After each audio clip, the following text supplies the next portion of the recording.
Hello and welcome to Filibusters in Fine Print, where AMGA's public policy team gives you the insider view on healthcare regulations and legislation.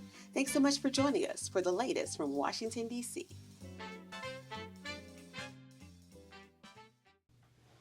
Good morning and welcome to AMGA's Filibuster in Fine Print, AMGA's public policy podcast. Happy to have all of you listening to us, all 15, I believe. That's what I heard in Dallas. But impressions, there's like 10 million, I think. You know Impressions? it. That's a word. Impressions, that's a word that is used for some things. Thank you, President. Not podcast. But anyway, I am Chet Speed, your host, and I'm here with Alicia Sawyer, Government Relations Assistant. outstanding. She's enthusiastic. Lauren Latney, person of interest. So. Is that a question? Yeah, you sounded uncertain. So my wife was a prosecutor, and that has a very different concept. So Lauren will be exiting the podcast now, and no, this was fun. We've enjoyed having you. Thank you. Jamie Miller, Congressional Affairs for AMGA. Hi everybody, I'm Daryl Drevna and I handle regulatory affairs for AMGA. And it's not as interesting. Oh, and it is. No, we love the work you do in certain ways. Anyway, It's like a patent lawyer. You guys make all the money. they do make money. We should have gone to patent school. That's Yeah, awesome. patent That's school. patent school. Is there a patent school? There's called it. Patent. Law I think it was called school. law That's the school. old- yeah. There's a patent. You go to, but you have to have like a bachelor's in science or something like that. You do. There's a lot of science involved with A lot that of stuff, science. and engineering. That's why they make Well, all the we're money. all out. Yeah, so right. Clearly, A lot of liberal science, arts a lot of majors math. in the room. That's why we're advocates. Yeah. So I have a question for you, all of you. Who writes thank you notes these days? I write thank you notes. Outstanding. I worked at Papyrus, may she rest in peace, and it was a card store. I loved working there. So I would get Crane cards, which fact, Nice.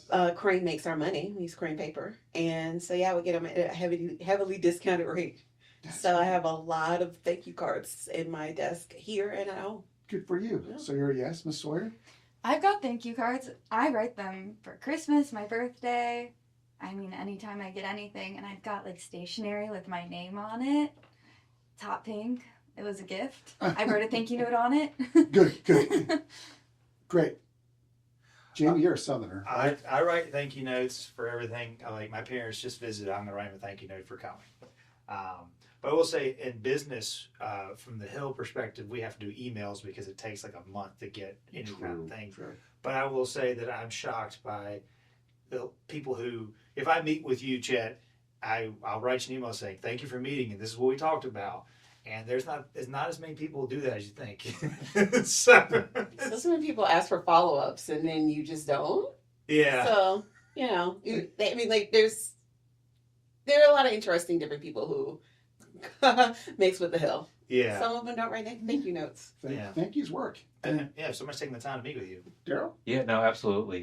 You write thank you notes as just part of, we live in a society, people, come on. And I think we're having a meeting in a couple of weeks, like on professionalism in the workplace. And We are? We're getting, We yeah, are? I think we are. So I was I'm invited. just assuming that thank you notes is going to be on that agenda. If not, I'll. Or like you got to respond to your emails within like a certain. Well, that's different. No, but they had that like didn't we have that? It's like 48 hours, 24. 24. Oh, yeah. But for us, it's frankly an hour. So just putting that down. Thank you all for playing. Podcast over. Yeah, we're all done. It is funny, just what I noticed about lobbying. Everyone's on their devices, but lobbying is still a very person-to-person, sort of manner-based profession. You have to be professional and courteous, I think, around this town, which is surprising. So I'm glad y'all do thank you notes. That's fantastic. A lot of my daughter's friends don't. If they're listening, you all should.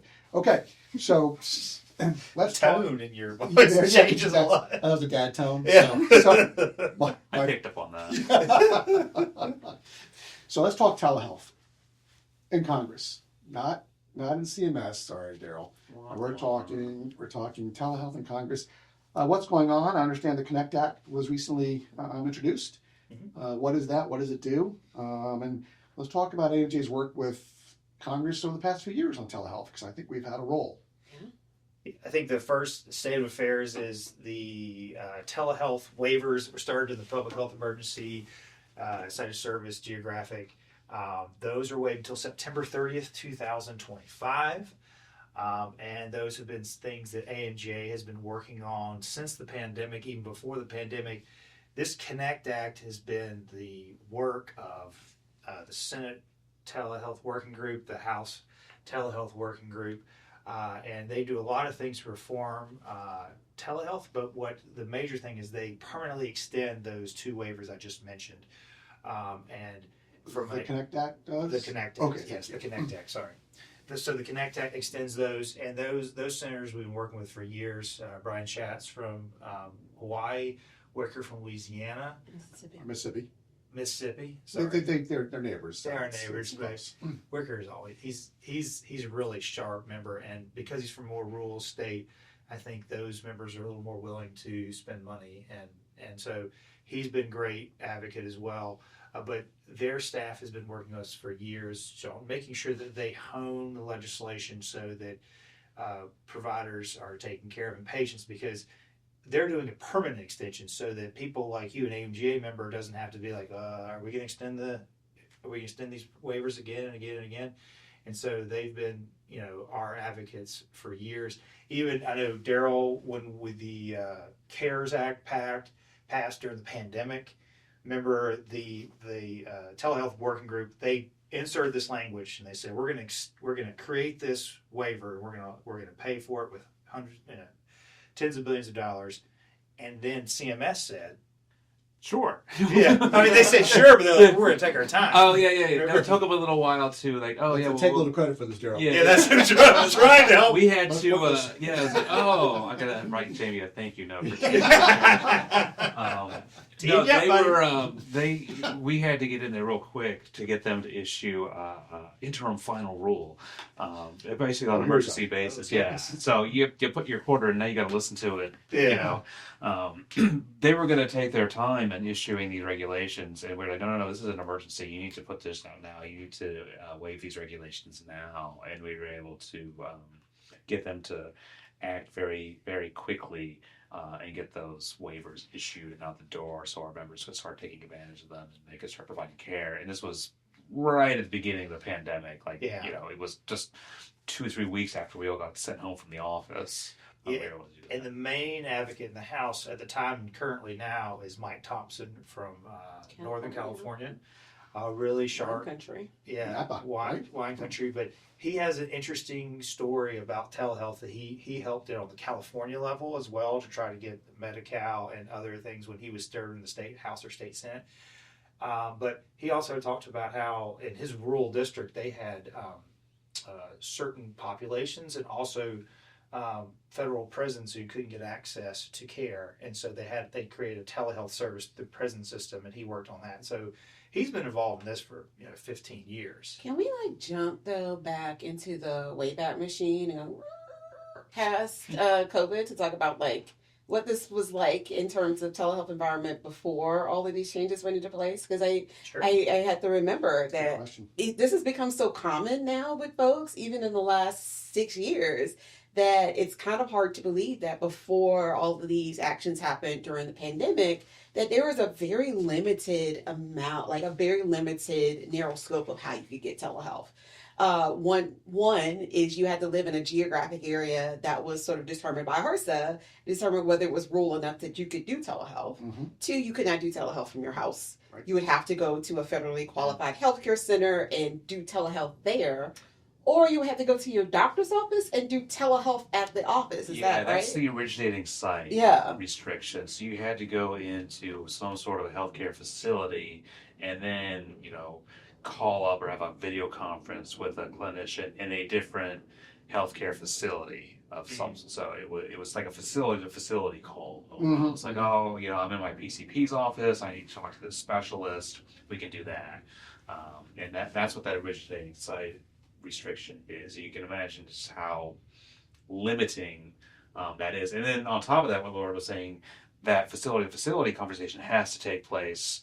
Your patient has to be in that geographic area, which HRSA is designated as a health professional Professional shortage right. area, that sort of thing. So, just because you're, it might take you an hour to get across town in rush hour traffic, that doesn't matter, right? You still got to get on the bus or get in your car or what have you, and get into that office so you can have your telehealth appointment. And this is all pre-pandemic rules. Yeah, and then there were certain things that we saw breakthroughs in before that period, like telestroke, where if you were having a stroke and you lived in a rural area, you could go to a hospital facility. They could do a telehealth appointment where a doctor could do, a lot of sort of tests or asked to go through these certain tests to see whether you could take medication to sort of prevent the stroke from happening. But like that was sort of rare too because there are a lot of places that don't have dial-up or still didn't have dial-up Mhm. then. I mean, didn't have high-speed internet, and so we were figuring 6 to 7 years ago, it's almost like we were living in cave times.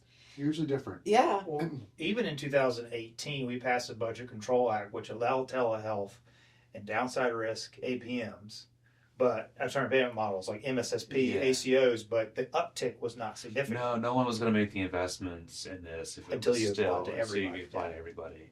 And I think to your point, if we're going to do these piecemeal extensions, that's really hard for the provider community. Like, can I schedule these appointments out? Do I really want to have to put in the time and the infrastructure if this might get pulled away from us? So, Lauren, you lobby every day. Mhm. So, do you talk about this on the Hill? I do. Telehealth is really popular on the Hill. I mean, because it touches everybody now. A lot of telemental health has sort of really expanded rapidly during the pandemic. Because you had more access to mental health providers because you could do it at home. You didn't have to go into an office. You also, because they changed some of the site restrictions, you could do a telehealth appointment with a doctor in another state. So it made it easier to have that access. And a lot of staffers have been using it, have admitted or they've had specialty medicine. They can talk to their specialist back in their hometown if they had a chronic disease. And so this has been very popular. Members of Congress really like it. They see the effects, particularly if you're both rural and urban areas, right? Just because you live in an urban area doesn't mean you have access to a lot of providers. You might not have transportation. You might have a lot of things, but you could possibly Zoom from home or do a call. And so this is really popular. What's not popular is the cost. The cost. Okay, Yeah. so that's the issue? Yeah.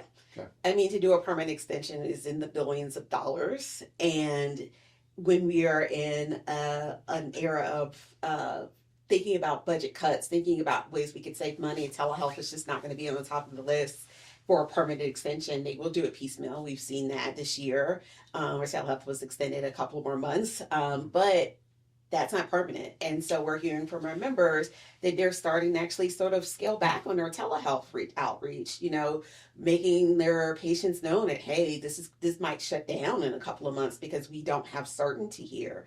And when you are used to doing telehealth, the convenience has gone away. And there's also a question of how do you bring these people back into your offices? Especially when you're already having shortages. We have our Medicare cut survey to show there's a decline in clinical staff and all this. How are you going to bring these people back in the office? And the answer is, from our members, we don't know. Why does this cost money? That's, I think, from the outside the Beltway perspective. I mean, why is Congress saying this is going to cost billions of dollars? I mean, Well, sometimes it's hard to project what preventative savings are. yeah. So that's a big thing. You can't really write into a CBO score right now, like how this is going to save in years we're to come. doing studies saying this is it does not add to the amount, right? Right. But then it's also, there's a little bit of concern about waste, fraud, and abuse too, and what that money looks like, and if we're spending too much money in overutilization. Although studies have shown that hasn't happened. Yeah. So, I mean, it is also infrastructure. We live in Washington, D.C., or the DMV area, where we have access to high-speed internet. We have access to 5G. We have access to sort of faster things. Just outside, if you go further into Maryland, which is farmland, you're still dealing with dial-up. You're still dealing with slower internet. So you're also thinking about what's the outbuild of dealing with high-speed internet, bringing these large providers into these areas so that there can be more internet. It's not as easy as we would like to think because we are so used to it. That's right. So, Lisa, you're also on the Hill. What are you hearing? I think I'm here. Well, I'm hearing a lot of the same. I meet with a lot of freshman offices, so I Mhm. do a lot of what we like to call educating to a degree, kind of like explaining how processes work and the importance of telehealth, especially, but like the processes and how it all works and how it affects providers to these members. And so, what I found, what Lauren's heard, and like what we've all seen in our meetings is how valuable and important like having data is and being able to show them exactly how many patients like have telehealth coverage or use telehealth, because the cost can be daunting. You know, you hear billions of dollars and you're like, well, I don't know. But then when you hear how much it's used, it provides more of a balance in people's minds. It does seem like COVID did create this brand new delivery model, and it needs to be extended, or else the patients are really impacted. Lauren, I believe you had, oh, thank you, Lisa. You had a witness, I believe, Yes. from the finance, Yeah. and he had some. A lot of thoughts. Right. Yes, He yes, had a lot sir. of thoughts. Yes, ma'am. We have Dr. Eric Wallace from University of Alabama, Birmingham, testified at the Senate's Finance Subcommittee on Health a couple of years ago. And one of the things that he had brought back in too is like, what is the cost of telehealth in terms of provider space and time, right? Like a telehealth appointment is just the same as doing a regular appointment. There are some people who don't believe that it is. They think it's going to be easier to do a telehealth appointment, but it's still the same amount of staff. It's different equipment. You're also changing throughout your day. This is really a patient benefit. And so to talk about making sure that there's continued pay parity so that you're getting the same cost that you would get for an inpatient appointment as you're doing for a telehealth appointment is something that he strongly emphasized. And also strongly emphasizing that this is not going to go away. It's not. And this is something that people expect. And if that goes away, what does that look like? You know, UAB did 154,000 telehealth visits last UAB. year. Yeah, throughout the state of Alabama. This is a state public service. And so these states understand that. Yeah. So if these waivers weren't extended, that's 154,000 services Yeah. that aren't provided. It's not That provided. is remarkable. Yeah. So I have a question. You said pay parity, Lauren. I was just curious, does the Connect Act provide pay parity? It does not. But, and Daryl can jump in now. Oh, I Daryl believe gets he to talk. had a yeah. Daryl is hitching over here. So, Daryl had A couple years ago, CMS put out a rule as part of the waiver, and they were going to pay. They were extending the telehealth flexibility to the extent they could under current law, but they were going to pay less. Really, we don't see that the same amount of resources and cost go into a telehealth visit as an in-person visit. And we, to Jamie's point, we got in there really quickly with a bunch of members and educated them on, no, actually, here's what goes into a telehealth visit. Who's they? Who'd you They, talk the folks over at CMS, Center for Medicare. So the folks who run in the White House and the Domestic Policy Council. So we also got in front of MedPAC too, and it was sort of this like three-pronged approach. So at the agency level, at this outside commission, and then at the White House to really explain this is what goes into a telehealth visit. These are the costs, and you know, with a series of meetings, we were able to demonstrate and illustrate with the data that no, this is actually it's the same. You need to treat these the same way you would any other outpatient visit. And to CMS's credit, and you know the White House's credit, at the time they shifted gears and it changed the regulation, so they started paying at the same rate. So now they've got it set up. There's some modifiers you can attach to your billing to say, okay, this is going to be billed in this facility or this kind of facility, and there will be payment parity depending on how you're delivering that telehealth service. Right, great. And so we have pay parity, largely because of the work that AMGA did. Yeah. Jamie That's with too. our Jamie, get the whole team. I would just add, Sorry. John never Yeah. told me Jamie was part of this. the authorizing committees that are doing these short-term extensions are making assumptions that's not in the legislation, but when they're negotiating the bills and talking to CMS, they're making assumptions there's pay parity. And a 10-year extension, though, or a permanent extension, that'll be something we'll have to negotiate. Right. Devil's in the details. The risk there is if they're going, we need this to be extended permanently, do they change how they're paying for it as part of that extension. So right now we've got these short-term patches, and they're going to pay equivalently through these patches. But what happens on a more permanent basis? I just want to add on Dr. Wallace's testimony, which was great, and he made a good point about why this is bipartisan. The economic impact, if you remove telehealth, is not just about. It's about the caregiver having to take the day off of work. It's about a patient driving from Mobile to Birmingham. If there's no telehealth, it impacts the economy in general, not the healthcare economy, the economy of the United States. So I think that makes it a little more bipartisan. All right. Well, I think that covers it for telehealth. That was actually an interesting discussion. So so thank you all very much. And for all our AMGA members, we're on telehealth all the time. And thank you all for listening. Have a good day. And I think the team slayed. Thanks for joining us for Filibusters in Fine Print. This podcast was brought to you by AMGA. For more information about AMGA's advocacy efforts, visit amga.org/advocacy.